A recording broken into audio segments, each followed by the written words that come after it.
many black women inside the WNBA are resentful that this white woman came in and is getting all this attention. Rookies have put on quite a season, and it's not just Caitlin and Angel. Rickea Jackson and other rookies are killing it this year. They've got a star in Clark, and if they play their cards right, they might finally have a chance to be relevant again. I would say the biggest thing is just you can't take a second off. If the Fever want to avoid being a one-woman show, they need to start thinking about the long term and consider bringing in some solid players who can really contribute. No matter who you're guarding, no matter if you're on offense or defense, like you breathe for 1 second and you're not looking at your man and she's on the other side of the court. So the front office must be feeling the heat right now, and who can blame them? Every decision they make will be scrutinized and criticized. I think that's the biggest thing is everybody's so skilled. Like this is the most competitive league in the world because there's not that many spots. So every person that's getting on the floor is really, really talented. So fans are tired of the same excuses. They want to see a championship-worthy team built around their star player. I think just, you can't take up one single possession off, whether it's on offense or defense, and,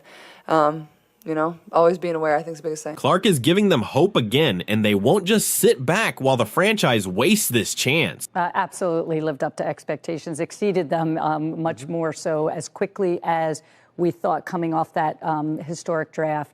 These rookies have put on quite a season, and it's not just Caitlin and Angel. Rickea Jackson and other rookies are killing it this year. The WNBA, specifically the commissioner, it's wild how she manages to upset everyone, no matter which side you're on. In a recent WNBA playoff game, Caitlin Clark experienced an eye poke from Dejounte Carrington, which sparked a lot of discussion. This reminds me of an event that changed my life. In 2016, I was driving to a reunion with friends when a distracted driver ran a red light and crashed into me. My car was total, and I ended up needing multiple knee surgeries. Insurance companies often try to pay you less than what you deserve after an accident, which is why I'm excited to introduce our sponsor, Morgan & Morgan. They're the largest personal injury law firm in the country and can fight for the best possible result for your case if you become their client. Whether it's a minor accident or something more serious, they make sure the insurance company doesn't shortchange you. The best part? You don't pay them up front. If they don't win, you don't pay. If you ever find yourself in an accident, remember your options. You can start your claim now by clicking the link in description below. Thanks to Morgan & Morgan for sponsoring this video.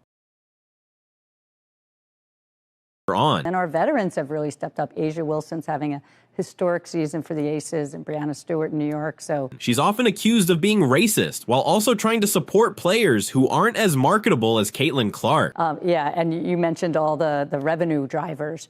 We also signed a historic media deal since I was here last. That's right. Long-term media deal, which was important for the stability of the league. And as people have been calling it a growth stock, we have a lot of upside. It's baffling. I don't get why she struggles to give Clark the recognition she deserves, especially when they keep bringing Angel Reese into the mix. How much did the Olympics help or hurt you? Well, we do take an Olympic break, but because we had such great momentum going in, including to our All-Star game, our most viewed All-Star game ever. So coming off of that, the women, U.S. women won the gold medal, but it was a highly competitive game against France where there were several WNBA players. So we have now about 17% of our players born outside the United States. So we're kind of globalizing our player population like the NBA and other sports have. So the stats are clear. Attendance, revenue, and TV ratings all point to Caitlin Clark as the standout this year. Sorry, Angel Reese, but the numbers just don't back you up. So I think it was a good thing to raise. I mean, I was in Paris. The vibe in that arena for those games was unbelievable. France, Belgium, obviously the U.S., France. France being in both gold medal games, men and women, was so exciting because you had the hometown crowd there as well. So I think it was accretive to global basketball. Here we are again. The commissioner just can't seem to give Caitlin Clark the credit she deserves without going off on a tangent about everyone else. It's a lot of capital coming into women's sports. We raised capital 2.5 years ago when nobody really was thinking about investing in women's sports. And now we're getting calls, many calls from people, private equity, everybody who wants to invest in women's sports. And it's honestly ridiculous. It feels like a cowardly move. Let's go to that question which raises some sensitivities of rivalries between players. In the case of Angel Reese, who's just had to shut it down because of a wrist injury, Caitlin Clark, who's continuing to play. rivalry that goes back to their college days, presumably, where I guess some trash talking entered in.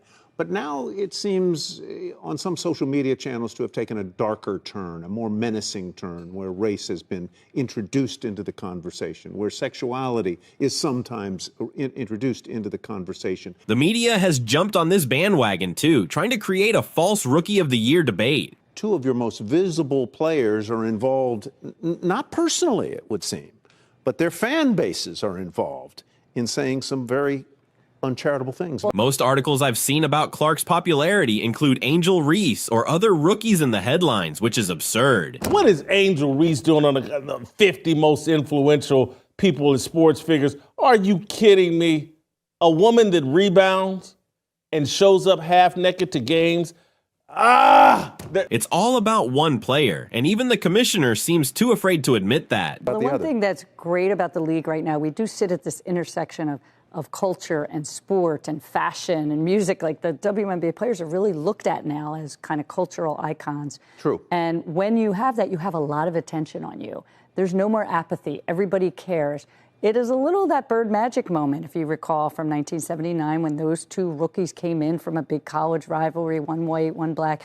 And so we have that moment with these two. But the one thing I know about sports, you need rivalry. That's what makes people watch. WNBA Commissioner Kathy Engelbert made it clear that she believes Angel Reese is just as vital as Caitlin Clark for the league's growth. They want to watch games of consequence between rivals. They don't want everybody being nice to one another. So the social media is different today than it was in 1979 when it didn't exist. But, you know, I always tell the players, you know, I was told a long time ago, if someone's typing something in and you wouldn't ask their advice, ignore it. So it's a balance. Honestly, it's laughable. During the 2024 season, many fans credited Clark for the surge in popularity due to her remarkable time at Iowa under Lisa Bluter. But certainly from a marketing dollars, but corporate partners are stepping up to endorse these players much more so than they were 5 years ago because they see the benefit of having women and diverse women representing their brand. I agree. Rivalries are good. Manning and Brady, the prime one among them. While playing for the Hawkeyes, she often faced off against Reese and LSU, leading to clashes between their fan bases. When they were both drafted in 2024, the league saw a significant boost in visibility. Much of the league's recent success has been credited to Caitlin Clark, and that's the bottom line. However, Engelbert tried to downplay this during her appearance on 60 Minutes, suggesting that the league's popularity comes from various stars, including Angel Reese and other rookies. Nobody disputes that she's an amazing basketball player, but still they seem resentful and angry toward her. It seems she's seeing data that I'm not, because that's simply not true. It feels like she's trying to maintain a narrative, especially after facing accusations of racism just last week. If she doesn't mention Reese and the other rookie, she risks backlash from some fans. And it's resulted in physical alterations on the court that don't get called as fouls, that the girls then deny were intentional. And Caitlin Clark always takes the high road. She never, points the finger, but it happened again. Engelbert did acknowledge Clark as an incredible player with a huge following who has attracted new fans to the league. She said, if you look at our historic season in terms of attendance and viewing, Caitlin, Angel Reese too, and Rhea Jackson, Cameron Brink, this class of rookies we will be talking about in a generation from now. It's the fact that the reporter is not allowed to ask that question, just in general, even if this was the first time, but after a series of events where we've watched all season long, and into the postseason, Caitlin Clark get abused and taken out. I mean, even during timeouts, people are intentionally walking into her, bumping into her, doing things mid-play and after the play. And if you don't know, Christine Brennan's so woke, I don't know how she ever sleeps. So this isn't exactly somebody coming from the Daily Wire or Fox News. So the fact that they're attacking her just shows you the WNBA continues to drop the ball on this whole issue. They got given the greatest gift of all time, this rivalry between Angel Reese and Caitlin Clark. And you use the word vitalize because you're right. But it's clear she struggles to give Clark the full credit she deserves without bringing others into the conversation. Would we even be talking about players like Angel Reese if it weren't for Caitlin Clark's draft class? I'm not so sure. Some might argue that Clark has essentially created the spotlight for Reese. Just look at the guests on Reese's podcast lately. She seems to be thriving off the attention from Clark's critics. When Engelbert was asked why she included other rookies in discussions about the league's success, she claimed that the WNBA WNBA's growth relies on various stars, not just Clark. But honestly, it feels like she's trying to maintain a narrative. Engelbert recently faced backlash after being called a racist, so she knows that if she doesn't mention Reese and other rookies, she might face criticism from certain fans. She said, "She's clearly an unbelievable player," referring to Clark, and acknowledged her significant following that has brought new fans to the league. Engelbert emphasized that no league is built around just one player, and pointed out that rivalries are essential for drawing viewers. However, many fans are now worried about Clark's safety given the intensity of the rivalry. Engelbert seems more focused on avoiding backlash than addressing real issues. Her stance on rivalries as a key to the WNBA's growth might put her in a tough spot. In early September, she was asked about the racial divide between Clark and Reese's fan bases and how it could lead to toxicity among fans. This situation has led to significant criticism of Engelbert from players who feel she hasn't adequately addressed these serious concerns. Let's be real here. This league has a strong identity, and when Engelbert talks about rivalries, it somehow turns into a racial issue. There are plenty of people who are skeptical about this situation. Caitlin Clark is getting hit hard this season, and it's hard to ignore that fact. You'd have to be blind not to see it. I think her sexual orientation might play a role too, since she doesn't fit into that particular club, which has had its share of drama over the years. But let's not dodge the facts. People are willing to pay top dollar to see Clark play. Her games are selling out, and fans are paying significantly more to watch her compared to other players like Angel Reese or Aja Wilson. That says a lot. Clark is the main draw this year, possibly one of the biggest attractions in sports overall. The attendance and revenue numbers back that up. When Clark plays, the viewership can be 2 to 4 times higher than when she doesn't. Engelbert's comments seem cowardly. She's not acknowledging the clear facts. And honestly, what do you think? Thanks for tuning in. Caitlin Clark is box office. She's doing this.